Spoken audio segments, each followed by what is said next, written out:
Imagine you're a security officer, just a guy doing his job, standing guard at the biggest peace summit in galactic history, the one that could finally end decades of Cold War tension. The air is thick with hope and tension, but mostly hope. Then, in a split second, everything shatters. A bomb. Not just any bomb. A plasma charge set to wipe out the entire alien royal delegation and plunge humanity into a devastating war. I'm talking about the moment Captain Finn, Huck, Sawyer had 3 seconds to decide. Does he follow protocol and try to evacuate a room full of screaming delegates? Or does he do the one insane thing his training forbade him to do? Sacrifice himself for the alien princess he'd only just seen from across the hall? He chose to shield her. He threw his own body, his human body, over Princess Naira of Xylos. He took the full force of the blast. Everyone thought he was dead. But when he woke up 3 weeks later, not only was he alive, but he was surrounded by an alien court on an alien world. His body fundamentally changed. He was now bound by an ancient alien law, a life debt. And what he did next, that didn't just save a princess, it changed the fate of 2 entire species. Get ready, because this is the story of the human shield guardian and the sovereign's heir. If that opening hit you as hard as a plasma bomb, you know you need to stick around to hear the rest of this epic tale. Finn's journey is just beginning, and trust me, the conspiracy only gets deeper from here. Before we jump into the story, do me a huge favor. Hit that like button to send this story out to more people who love sci-fi and adventure. And subscribe and ring that notification bell. Your support helps this channel reach a larger audience and lets me keep bringing you these deep, thrilling stories. Ready? Let's dive into the Crystal Palace of Xylos Prime and discover the debt Finn now owes. The tension on the Concordia station wasn't just palpable, it was electric. This wasn't some routine trade forum. This was the pinnacle of galactic diplomacy, the peace summit between the Terran Alliance, that's humanity, and the mighty Xyloian sovereign. Decades of Cold War friction, all hanging on what happened in this massive, gleaming hall. Standing near the east entrance, Captain Finn Huck Sawyer checked his weapon for the 3rd time that hour. At 28, he'd been a security officer for 5 years, but this detail was the most important thing he'd ever been a part of. If this summit went well, billions of lives across human space would become infinitely safer. He was trying to look professional in his dark blue security uniform, but 6 hours of standing still meant his feet hurt and his back ached. Finn's attention was naturally drawn to the Xyloian delegation at the center of the room. The Xyloians, with their pale blue skin that seemed to shimmer under the ambient light, were tall and graceful. Their robes flowed and shifted color as they moved, reflecting an ancient, advanced culture. Their large, expressive eyes ranged from deep violet to bright amber. Among them sat the most critical player in the room, Princess Naira, heir to the Xyloian throne. Finn had studied her file. She was younger than he expected, close to his own age. Her silver hair was simply pulled back in a single braid, and her jewelry was minimal, just a crystal pendant around her neck. Unlike her deceased older siblings, who perished in a transport accident 5 years ago, Naira was known for openly supporting peaceful relations with other species, making her unpopular with the more rigid, traditional factions of Xyloian society. Her violet eyes watched the proceedings with a careful, almost burdened attention. Suddenly, a movement near the far wall's ventilation panel snagged Finn's professional eye. A maintenance worker was adjusting something. Odd, Finn thought, because summit protocol was strict. All maintenance was to be finished before delegates arrived. He touched his earpiece. "Hey, do we have maintenance personnel cleared for the hall right now?" Pause. "Negative. All maintenance was completed this morning." Finn's heart rate spiked. He started moving along the wall, pushing through the thick crowd of delegates, trying to get a better look at the figure in the gray coverall and low-pulled cap. The person was crouched, their hands moving with suspicious speed near the ventilation system. "I've got someone tampering with the ventilation system on the west wall," Finn reported calmly into his comm. He picked up his pace. The hall was too crowded. An evacuation would take precious minutes they might not have. As he got closer, the worker stood up and turned. For a fleeting moment, Finn saw their face. The expression he saw was pure malice, a gut punch of certainty. This wasn't maintenance. This was bad. The worker bolted for a side exit. Finn started to give chase, but then he saw it, the open ventilation panel and the device inside. The red lights on the surface were blinking in a chilling pattern he instantly recognized from his security training. A plasma bomb. His blood ran cold. Bomb? West wall ventilation. He roared into his comm, detonation imminent. Chaos erupted. Delegates screamed, scrambling to run. Security personnel surged forward, but Finn knew they were too far. He glanced at the bomb's counter, 8 seconds. His eyes swept the hall and locked onto Princess Naira. She was still seated, her guard struggling to pull her up, but the panicking crowd was crushing in from every side. They wouldn't make it. None of them would. 7 seconds. Finn's body moved entirely on instinct.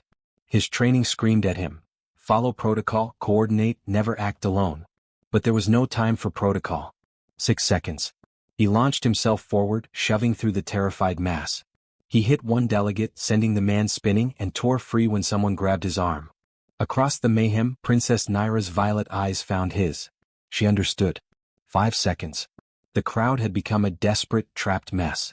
Finn could see the raw terror on her face as she realized escape was impossible. 4 seconds. He reached the Xyloian delegation. A guard tried to block him. Finn ducked under the alien's arm. One goal now, protection. 3 seconds. His hands found Princess Naira's shoulders. She looked up, startled by his sudden, violent presence. He didn't explain. He didn't ask permission.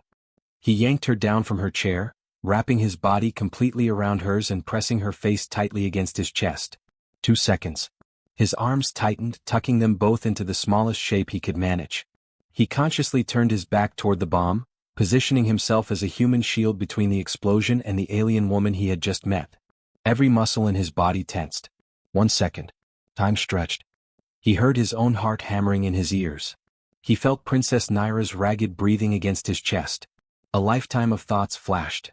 His sister back on Earth, the farm he grew up on, all the things he would never do. 0. The world erupted.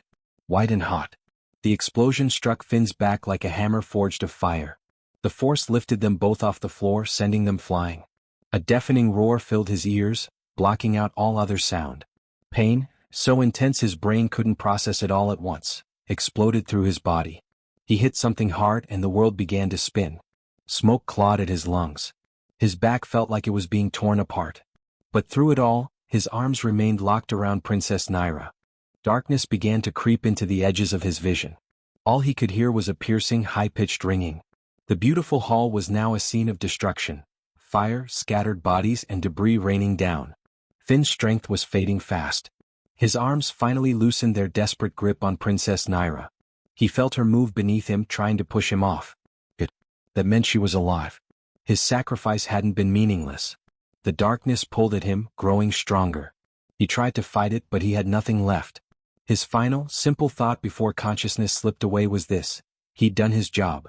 He'd protected someone who needed protection. Nothing else mattered. And then the world faded to black. What happened next was completely outside Finn's understanding of physics, biology, or the galaxy itself. When consciousness slowly returned, the first sensation wasn't pain, but warmth. Not the searing heat of the blast, but a gentle, soothing warmth that felt like a cocoon, seeping into his bones. His eyelids felt weighted down heavy. Voices drifted around him. They weren't speaking human, but a language that was melodic and rose and fell like singing. Panic flared when he realized he couldn't move. But before it could take hold, something cool touched his forehead, and the panic subsided, replaced by a calm drowsiness. Time became a blur. Sometimes he was lucid, catching fragments of sound. Other times he was lost in a deep, dark abyss. He dreamed of the fire, the smoke, and those wide violet eyes looking up at him in terror. Slowly his periods of awareness lengthened. He started distinguishing voices, some deep and formal, others softer and gentle. One particular feminine voice seemed to be present more often, carrying a tone of sincere concern. Finally, after what he guessed could have been days or weeks, Finn forced his eyes open. Blurry shapes swam, then slowly resolved into clarity.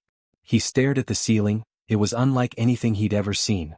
Crystal or glass, glowing with a soft blue light, with moving patterns that looked like clouds. He was in a large, circular room with curving walls that met the glowing ceiling. Strange, symbol-covered devices hummed quietly around his bed. Tubes and wires connected to his body, though he felt no pain from them. 3 figures in shimmering blue and purple robes stood with their backs to him. Xyloians. The memory of the bomb, the summit, and Princess Naira snapped into focus. He tried to speak, but only a rough, dry scratching sound emerged. It was enough. The 3 Xyloians turned instantly, rushing to his bedside, their large eyes widening in surprise. One of them leaned over, shining a light in his eyes, speaking in their musical language. The tone, though incomprehensible, sounded pleased. Water. Finn managed to croak out. The Xyloians conferred rapidly. One left, while the other two continued checking the devices. Minutes later, the first Xyloian returned with another figure. This newcomer was different. She wore a simpler, deep purple robe, and her silver hair was braided in a style Finn recognized instantly. His heart jumped. Princess Naira. She approached the bed slowly, her violet eyes locked on his face. When she spoke, her voice was tentative, but the words were crystal clear. Finn Morrison, you are awake. Finn was stunned she knew his name. More surprising was that she spoke his language, though with a musical accent. Princess, he managed, you're okay? A small smile touched her face. I am alive because of you. She directed one of the healers in Xyloian, who quickly returned with a cup of clear liquid. Naira carefully helped Finn lift his head to drink. It soothed his throat immediately, tasting strange but effective. Where am I? He asked once he could speak properly. Xylos Prime, Princess Naira said, pulling a chair close. The capital world of our sovereign. You have been unconscious for 3 weeks. 3 weeks. The summit? What happened to everyone else? Naira's expression saddened. 17 delegates died in the explosion. Another 34 were injured. You and I were closest to the bomb. She touched the crystal pendant at her neck unconsciously. You should have died, Finn Sawyer.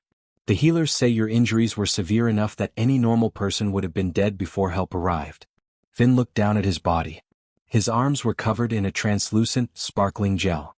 Beneath his skin, he could see something unsettling, thin silver lines like metallic veins or circuits, running just below the surface. What did you do to me? He asked, a touch of alarm in his voice. We saved your life, Princess Naira said quietly. But the technology we used is forbidden outside the royal family. My father, the Emperor, gave special permission because of what you did. She gestured to the lines. Those are biosynthetic implants. They are helping your body heal and replacing the parts that were too damaged to save. Finn flexed his fingers. They moved normally, though he felt a faint tingling. I don't understand. Why go to such lengths for a human security officer? Princess Naira leaned forward, her violet eyes intense. Because you threw yourself over me to shield me from the bomb. You put your body between death and mine without hesitation. Do you understand what that means in Xyloian culture? Finn shook his head. It creates a life debt, she explained. When someone saves a member of the royal bloodline at risk of their own life, the law binds us together. I owe you my life, Finn Morrison. Until that debt is repaid, I am sworn to ensure your safety and well-being. That's not necessary, Finn said. I was just doing my job. Perhaps in human culture, Naira countered, standing up. But here on my world it is law. It is tradition that has existed for thousands of years. She walked to the window. Outside, Finn saw a city of crystal spires reaching toward a rich purple sky.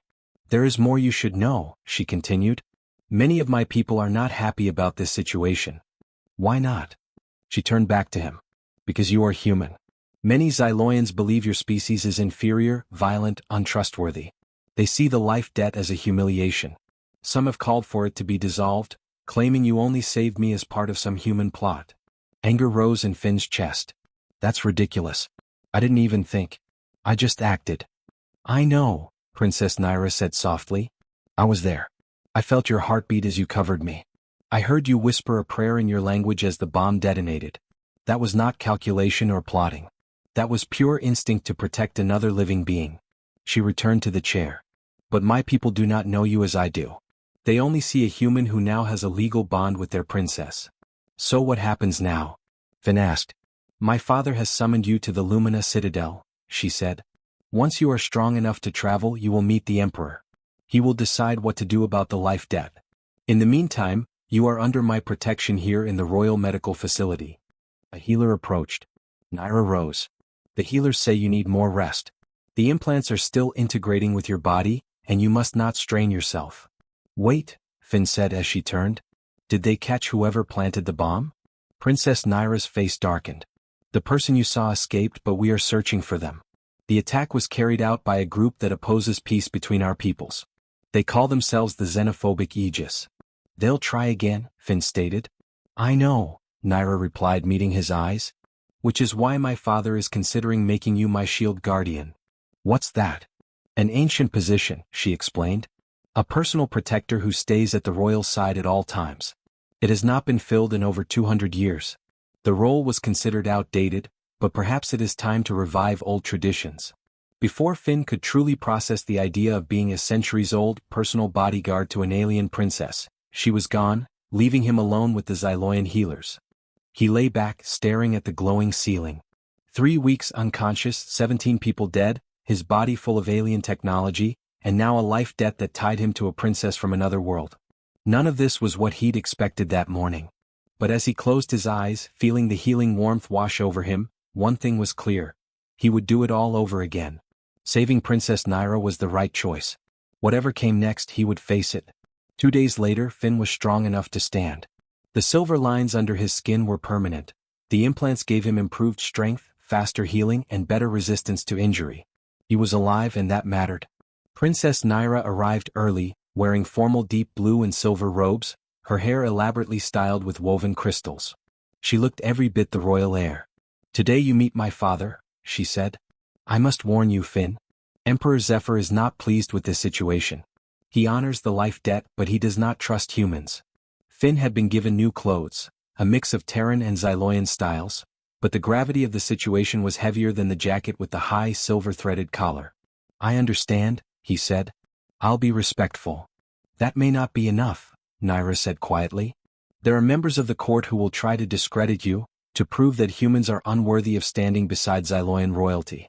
You must be careful with your words." A transport arrived. Stepping outside for the first time since waking, the sight took Finn's breath away.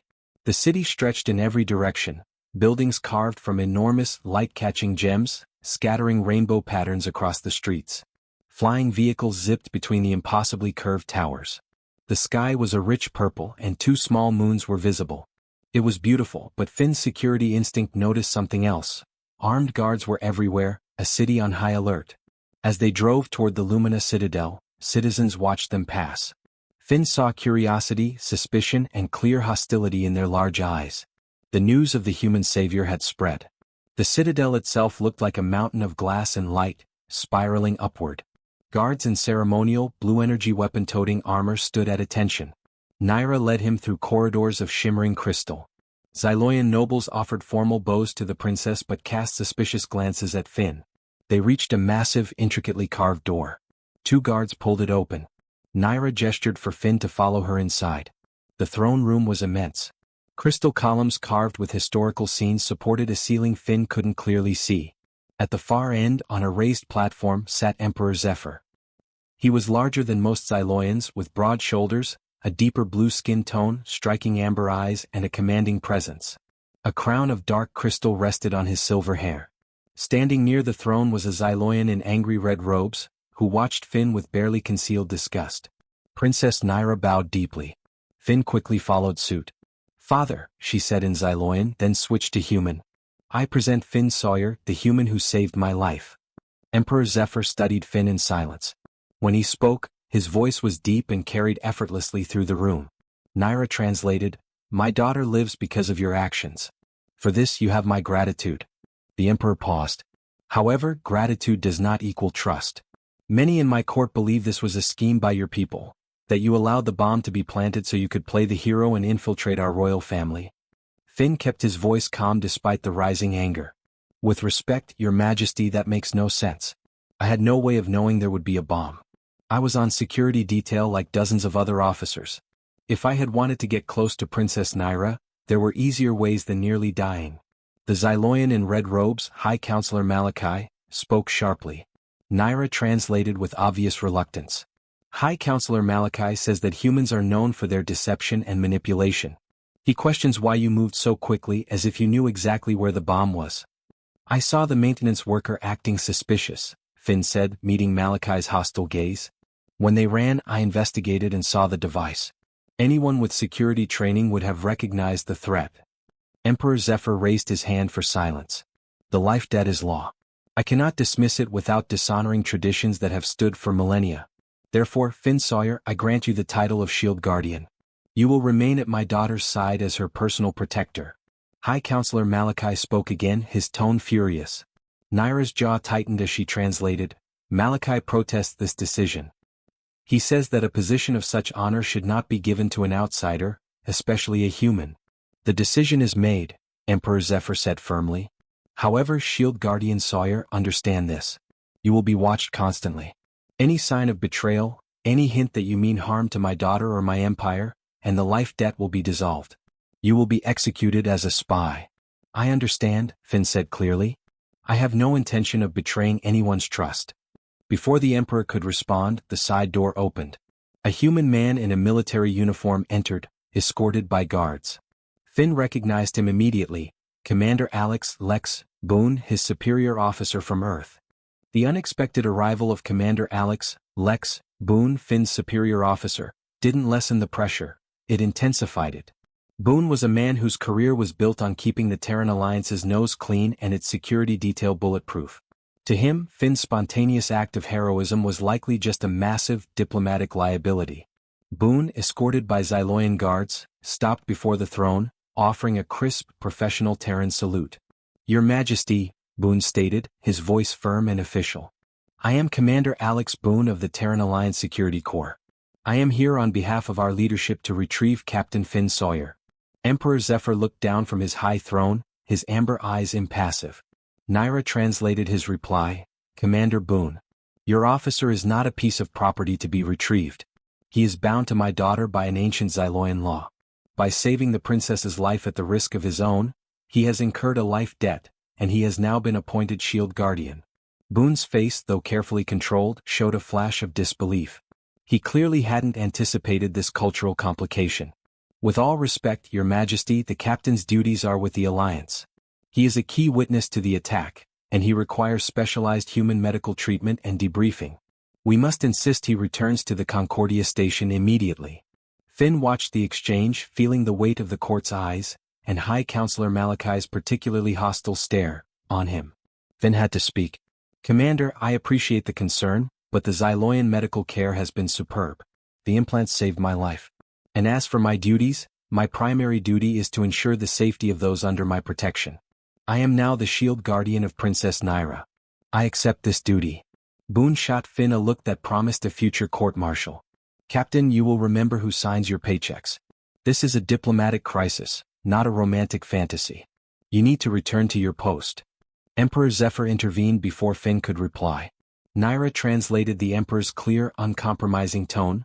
Your claims of ownership are irrelevant, Commander. The debt is sworn and the position is granted. To remove the Shield Guardian now would be an insult to the Sovereign and a violation of our most sacred laws. If you attempt to force his removal, it will be viewed as an act of aggression. The threat hung in the crystalline air. Boone looked like a man trapped between an impossible order and the potential start of an interstellar war.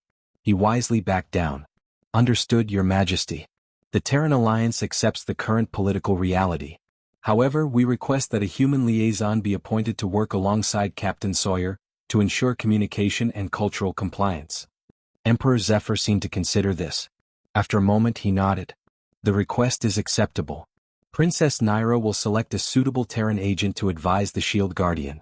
Now the audience is concluded. Boone gave Finn one last, hard stare, then saluted the Emperor and retreated with the Xyloian guards. Finn had just survived an explosion, a 3-week coma, a full-body alien upgrade, and now, a political showdown with his own commander. But the real game was only beginning. The court dispersed, leaving Finn, Naira, and High Counselor Malachi, who still hadn't taken his eyes off the human. The princess is needed at a security briefing, Malachi stated in stiff, heavily accented Terran, bypassing Naira for Finn. You will wait outside the chamber, Shield Guardian. The title was dripping with contempt. Naira stepped forward, her face stern. Finn is my Shield Guardian, Malachi. He attends where I attend. Malachi simply sneered. This is a meeting of the Royal Security Council, Princess. We discuss vulnerabilities in our systems, vulnerabilities that an outsider cannot be privy to. Especially not a human whose own security was breached at the summit. Finn felt the sting of the insult. He stepped back. It's fine, Princess. I'll wait. I can scope out the perimeter. Naira gave him a look of gratitude for defusing the conflict, then turned and followed Malachi out of the throne room. Finn, now alone in the massive echoing space, started his new job. He wasn't just a political pawn, he was a security officer. He checked his sidearm, a standard-issue Terran pulse pistol, which he had been allowed to keep. He began a systematic scan of the throne room, noting the positions of the Xyloian guards, the exits, and the ventilation systems. It was while examining a crystalline column near the Emperor's platform that he heard footsteps approaching. It was Commander Boone's chosen liaison, Agent Naomi Jinx Albright. She was small, whip-smart, and known in the service for her uncanny ability to find trouble, or be trouble. "Sawyer," Jinx said, leaning against a pillar. "You've gone from guarding a door to guarding a princess. Impressive promotion." "It's a life debt, Jinx." "Not a promotion," Finn corrected, still running his hand over a seam in the crystal. "What's the actual word from Earth?" Jinx lowered her voice. "The Alliance is furious. The summit is deadlocked and the investigation is going nowhere. They want you back to testify, but frankly they're thrilled you're here. You're our man on the inside, Finn. You're embedded. They want to know everything." Finn looked her in the eye. "I don't work for the Alliance anymore, Jinx. I work for the princess. My job is her safety. If that helps the peace talks, great. If it helps me find the terrorists who tried to kill us, even better." "Same difference," Jinx shrugged. "Now let's talk security. The official report claims the bomber was a radical member of the xenophobic Aegis. They say he self-detonated. But you saw the footage, right?" "No. They won't show me the footage," Finn admitted. "Typical," Jinx scoffed. "I pulled the raw security feed from the Concordia station before they locked it down. The bomber didn't self-detonate. He was shot. Clean shot to the head, right before the blast. Someone was cleaning up a loose end." She handed Finn a small encrypted data chip. "This is your life-saving upgrade, by the way. My official role is to ensure your cultural compliance. Unofficially, I'm your eyes, ears, and tech support." Finn pocketed the chip. "So the Aegis is just the front. Someone high up is running the show." "Precisely," Jinx confirmed. "And that person is definitely within the court. The logistics of placing that bomb required high-level security clearance, Xyloian clearance. Think Royal Guard, or maybe even," she glanced toward the closed doors of the council meeting, "a royal counselor." This new information shifted everything. Finn wasn't just a shield guardian. He was an investigator walking straight into a conspiracy woven by Xyloian elites. Later that day, Finn accompanied Princess Naira to her private chambers in the Lumina Citadel. The suite was breathtaking, a space of carved light and flowing water features. Naira dismissed her Xyloian guards, leaving just her and Finn. "I am sorry my father was so harsh," Naira said, sitting at a glass table. "And Malachi, he is old-fashioned and fears change. He and his family control a large faction of the nobility. He hates me because I'm human and because I'm close to you," Finn summarized. "And he's an easy suspect for the bombing." Naira looked startled. "Finn, Malachi is a high counselor. He has served the sovereign for 50 years. "Doesn't mean he didn't do it, Princess," Finn said gently. "In my world, the higher the rank, the bigger the motive. I need to see the security footage from the Concordia station."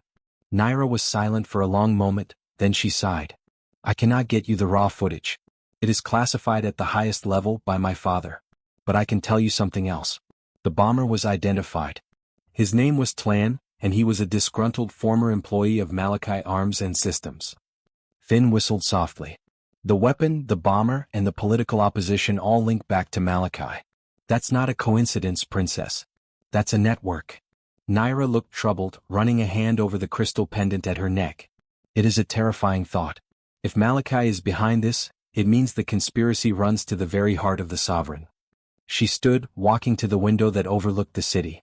"My older siblings, the Crown Prince and Princess, died 5 years ago in a shuttle accident that was deemed a tragic failure of Terran technology.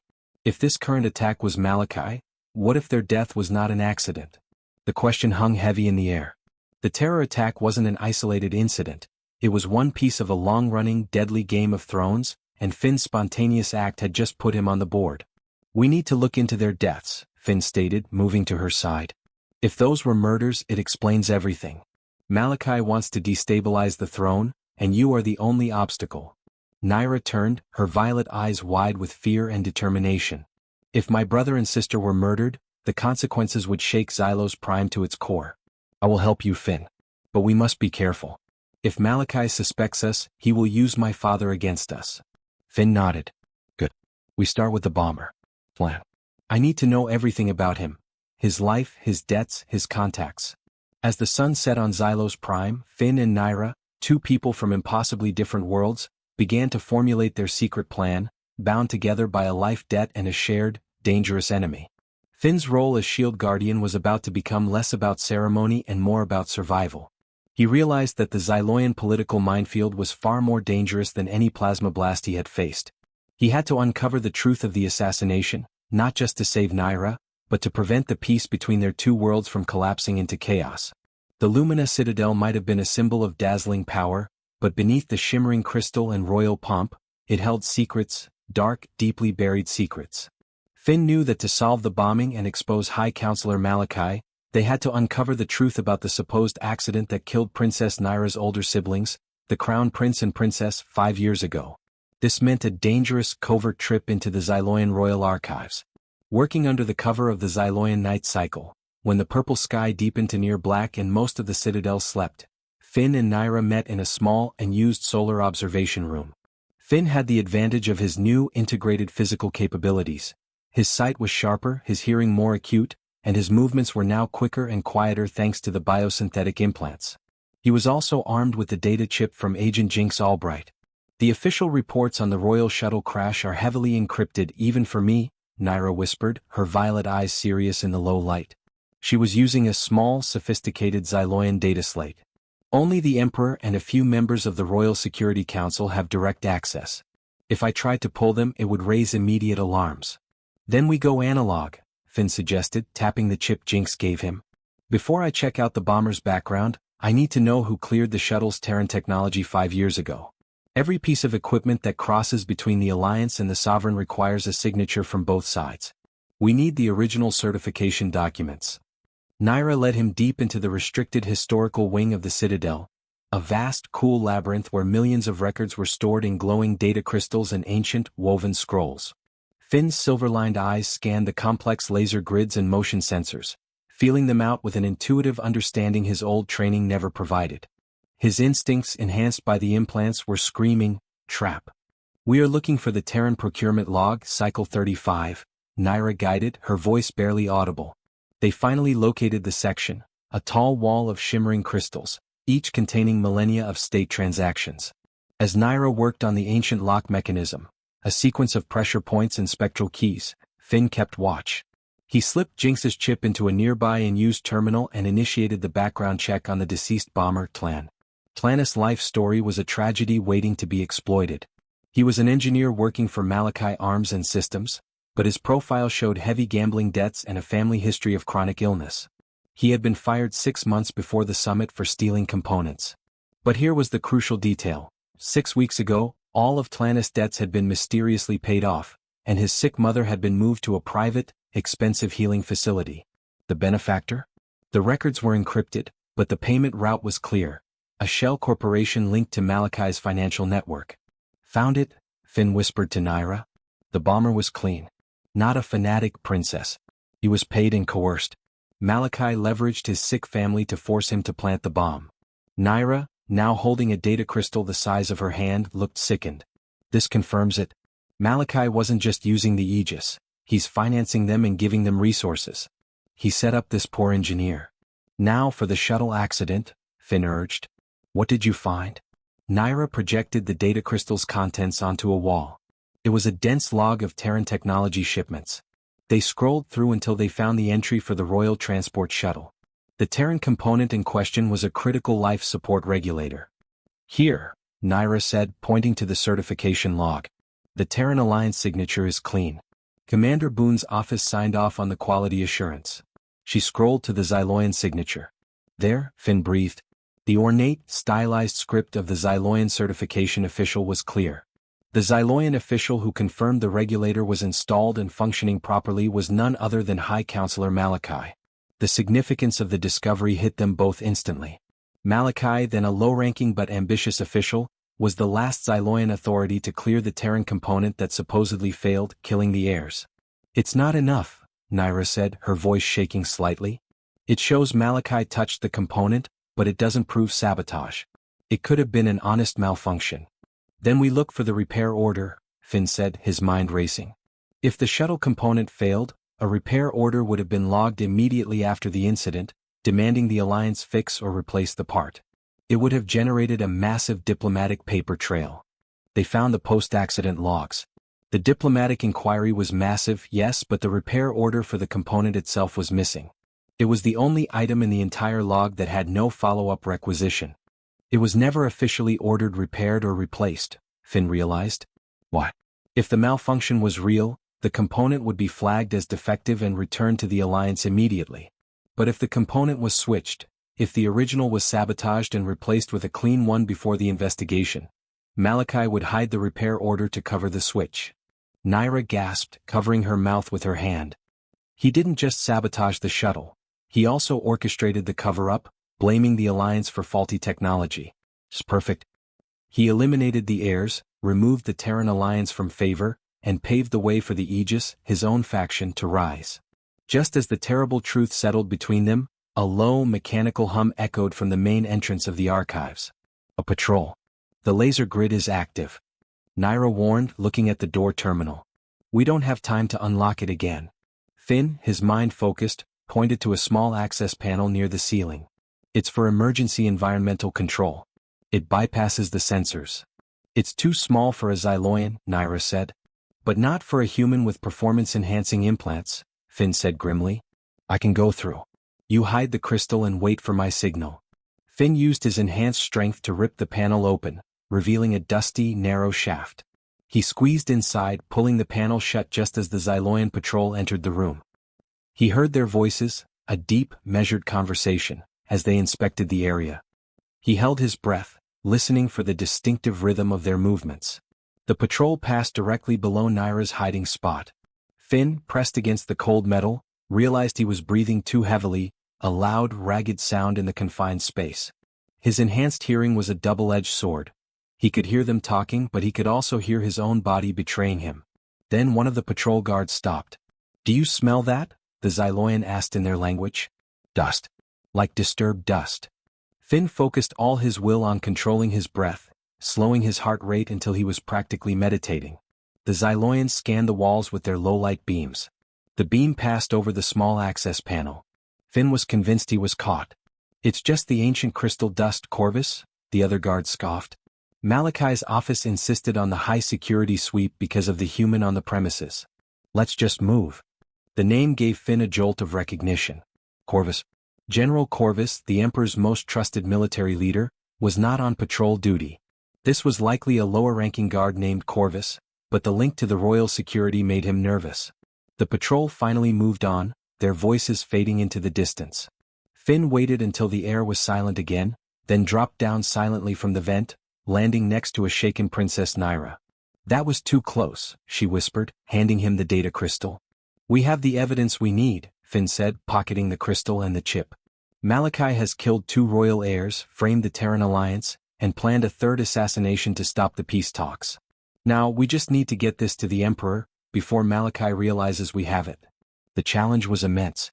Malachi controlled the Emperor's schedule, his personal guard, and likely had surveillance everywhere. They couldn't just walk into the throne room. They had to be cunning. Finn knew he needed help from the only human he could trust on Xylos Prime. Agent Jinx Albright. We need to make contact with Jinx, discreetly, Finn said. And we need to find Prince Kale. My younger brother? Naira looked confused. Prince Kale was known to be weak and easily led, spending most of his time engaged in courtly amusements. He's useless, Finn. He never cared about politics. Exactly, Finn said, a grim theory forming in his mind. Malachi has destroyed the older heirs. Who stands to inherit if you die, princess? Naira's eyes widened in dawning horror. Prince Kale. Malachi hasn't just been eliminating threats, Finn concluded. He's been grooming the next ruler, a puppet he can control. Their plan now shifted from simply presenting evidence to securing Prince Kale, who was unwittingly Malachi's final lethal tool. Finn realized the stakes were higher than ever. It was a race against the clock to expose the conspiracy before Malachi used the prince to cement his power and plunge the Xyloian sovereign into civil war. The stakes had vaulted from a simple protection detail to a full-blown palace coup. Finn and Princess Naira realized that High Counselor Malachi wasn't just attempting to seize power. He was systematically clearing the path for a puppet, Prince Kale, Naira's younger, politically indifferent brother. Kale was the key, the final unwitting piece of Malachi's lethal puzzle. Finn needed Agent Jinx Albright's help to secure the raw evidence and coordinate an approach to the Emperor, but their first priority had to be locating and securing the prince. Naira knew Kale's habits. He rarely attended state functions, preferring the high-end leisure districts of the Citadel. They managed to slip away from the guarded royal suite under the pretense of Naira needing a private, traditional healing session. They met Jinx in a low-visibility marketplace on the Citadel's edge, a place where Terran and Xyloian merchants mingled. Jinx, dressed in casual human clothes, looked entirely out of place, which made her a great asset for blending in. "This data crystal contains everything," Finn told Jinx, handing her the evidence of the shuttle cover-up and the bomber's coercion. "Malachi signed off on the shuttle, paid the assassin, and he's been setting up Prince Kale as the fail-safe heir." Jinx's eyes widened as she reviewed the data on a small wrist-mounted terminal. "A full-spectrum conspiracy. Nice work, Shield Guardian. This is enough to ruin Malachi, but getting it to the Emperor is another story. Malachi's inner circle controls the Citadel's internal security feed and the Emperor's personal guard, including that guard named Corvus you mentioned." "Exactly," Naira interjected. "My father is completely insulated. He only sees what Malachi allows him to see. We need a distraction and we need a witness." "The distraction is the prince," Finn decided. "We find Kale, we tell him the truth and we bring him to the throne room as our co-witness. Malachi will have to focus on silencing Kale, which will give us a window to get the data to Emperor Zephyr." Naira knew where Kale was most likely to be: the Crystal Gardens, an exclusive nightclub carved into a floating spire, notorious for its decadent atmosphere and lax security. It was the perfect place for a young, bored prince to hide. Finn and Naira took an unmarked speeder toward the Crystal Gardens, leaving Jinx to secure a backup team and find a way to hack into the throne room's broadcast system. A risky move designed to force the Emperor to see the truth. The gardens were a dizzying display of wealth. Light pulsed off crystalline dance floors and Xyloian elites in glittering robes mixed with high-ranking human diplomats and shady smugglers. Finn's heightened senses were overwhelmed by the noise and the shifting lights, but he pushed through it, focusing entirely on his security scan. He was looking for two things: Prince Kale and the subtle, professional security detail that Malachi would have placed on his unwitting puppet. They found Kale sitting alone in a secluded alcove, looking sullen and drinking a shimmering blue liquid. He was young, nervous, and clearly uncomfortable in his own skin. Two Xyloians in plain, dark clothing stood at the exit of the alcove, the surveillance team.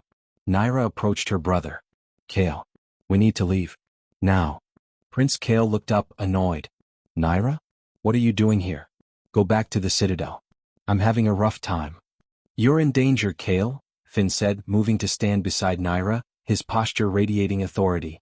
"High Counselor Malachi is using you, and he plans to kill you once you've served your purpose."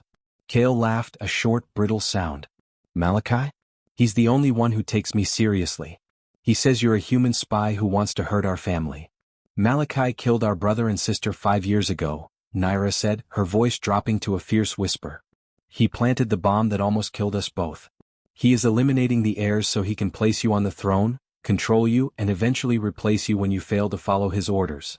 Kale's laughter died instantly. He looked at Naira's terrified face, then at Finn's steady, serious expression. "That's insane. He's my mentor. He's been teaching me for years." "He's been grooming you, Prince," Finn corrected, keeping his eyes on the two guards. "The moment you sign the first major trade deal favoring Malachi arms and systems, you will become a liability. You're disposable." Just then the two guards outside the alcove moved. They had received a discreet comm message. Malachi knew where they were. "Now, Kale," Finn urged, pulling the prince roughly out of his seat. "If you want to live to see another day, you come with us. If you don't, I guarantee Malachi will execute you before you even get a chance to sit on the throne." The moment Finn moved, the two guards lunged. Finn reacted instantly. His implants kicked in, giving him a burst of strength and speed that was almost painful. He intercepted the first guard with a short, brutal chop to the neck, knocking the Xyloian down. The second guard drew a plasma stunner. Finn dodged the blast, the energy bolt searing the crystal wall beside his head. "Run!" Finn yelled to Naira and Kale. Naira grabbed her brother and pulled him toward the emergency escape route. Finn turned to confront the guards, but now 3 more security personnel were pouring into the club, their weapons raised.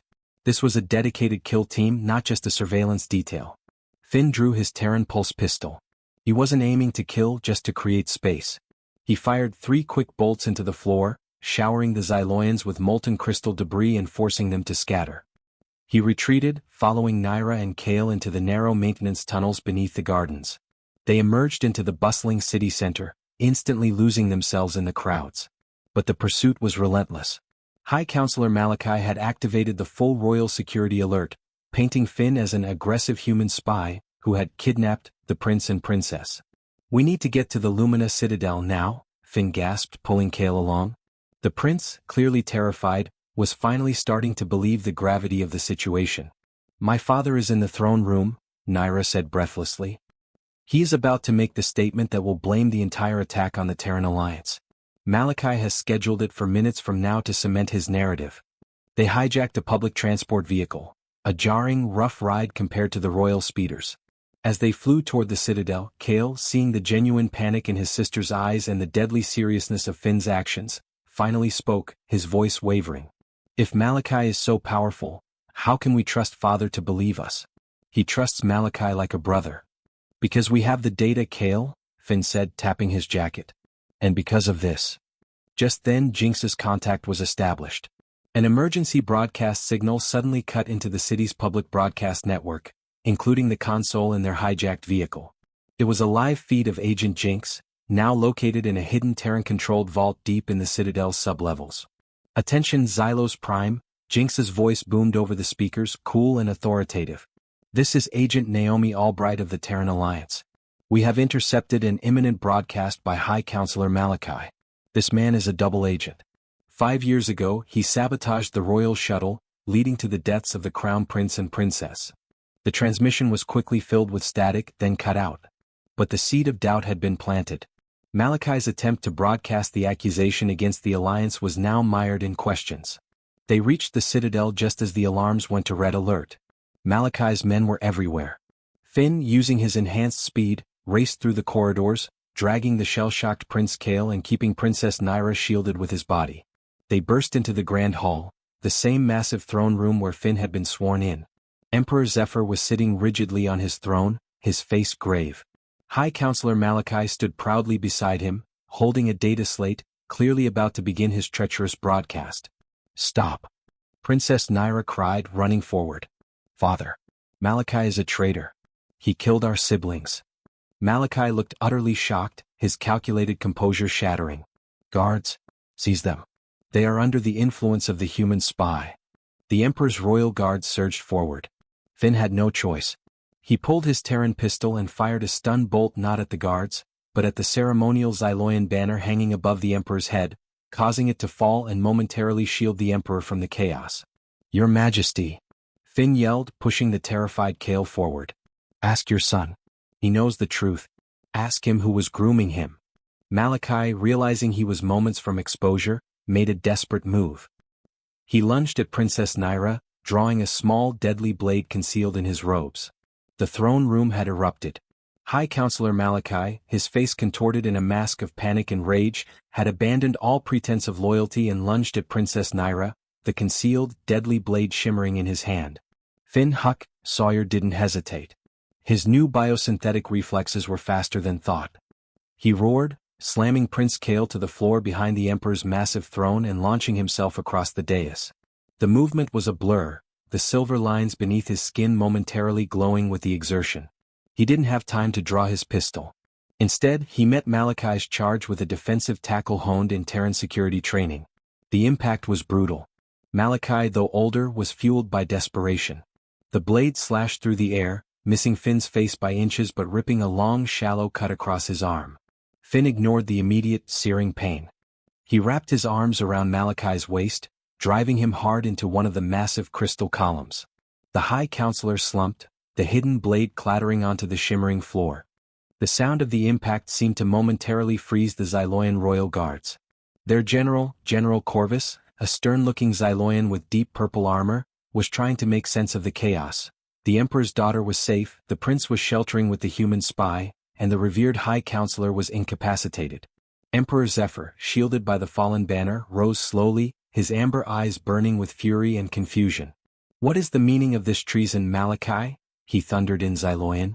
Princess Naira, recovering quickly, rushed to her father. "Father, he is exposed. He killed my siblings and he tried to kill me to install Kale as his puppet. Look."